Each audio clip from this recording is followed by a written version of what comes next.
L'actualité, ce sera aussi demain la journée mondiale de l'environnement. Et à cette occasion, Laurence Beauvillard a rencontré dans les Landes de Gascogne une équipe de chercheurs de l'Institut national de l'agronomie qui étudie depuis 30 ans, figurez-vous, le fonctionnement des forêts avec des révélations assez étonnantes. Regardez, écoutez.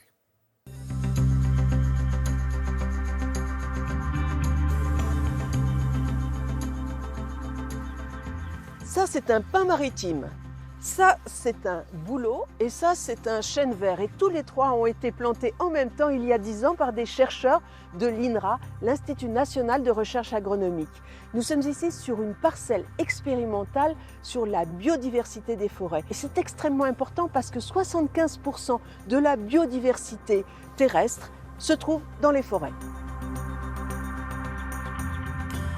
Le concept de l'essai, c'est de comparer le fonctionnement des forêts pures avec une seule espèce, avec des forêts mélangées. On est parti des 5 espèces d'arbres qui poussent naturellement dans la forêt aquitaine, donc le pin maritime, le bouleau et 3 espèces de chênes, pour regarder comment les interactions entre ces espèces d'arbres améliorent le fonctionnement de la forêt en termes de croissance et de résistance.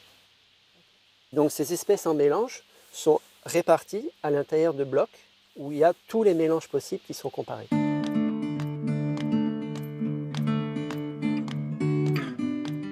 99% des forêts de plantation dans le monde qui sont plantées pour la production de bois sont des forêts monospécifiques avec une seule essence. On s'est rendu compte que ces forêts pures sont moins résistantes aux perturbations liées au changement climatique, que ce soit les tempêtes qui augmentent, que ce soit la sécheresse, les incendies.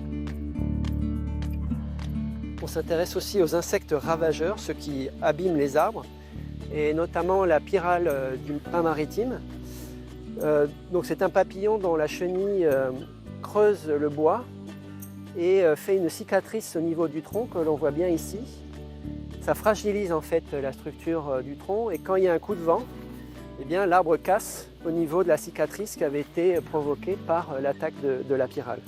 Alors ce qu'on a très bien montré dans ce dispositif, c'est que le mélange du pin maritime avec le bouleau réduit de façon significative les attaques de cette pyrale. Tout simplement parce que la pyrale est attirée par les odeurs du pin, alors que le bouleau émet des odeurs répulsives ou masquantes de cette résine attractive. Et donc il y a moins d'attaques quand le bouleau est à côté des pins. Là-haut, c'est un nid de chenilles de processionnaire du pin. Et donc nous avons également démontré qu'il y avait moins d'attaques de cette processionnaire du pin dans les forêts mélangées, notamment les forêts mélangées associant le pin et le chêne, car le chêne abrite un grand nombre de chauves-souris qui sont un des principaux prédateurs des papillons de la processionnaire du pin. Les forêts mélangées sont plus productives parce qu'on met davantage d'arbres d'essences différentes sur la même surface parce qu'elles se complémentent en termes de forme et de taille. Elles ont la capacité d'aller chercher la ressource lumineuse ou la ressource en eau ou en nutriments dans le sol de façon complémentaire avec des racines plus ou moins profondes, ou parce que les feuilles apparaissent à différentes périodes de l'année de façon là aussi complémentaire. L'avantage des forêts mélangées est maximisé quand on associe des espèces qui sont très contrastées en termes de besoins ou de fonctionnement, et typiquement des feuillus et des conifères. Pour que la biodiversité s'installe dans nos forêts cultivées, il faut que la filière bois évolue. Aujourd'hui, elle utilise en majeure partie des bois résineux. Pour les feuillus, il y a 2 pistes. Ils peuvent servir comme bois de chauffage pour créer de l'énergie. Et l'on vient de découvrir que le bouleau et le chêne avaient des molécules extrêmement puissantes qui intéressent l'industrie pharmaceutique et cosmétique. Et ça s'appelle de la chimie verte.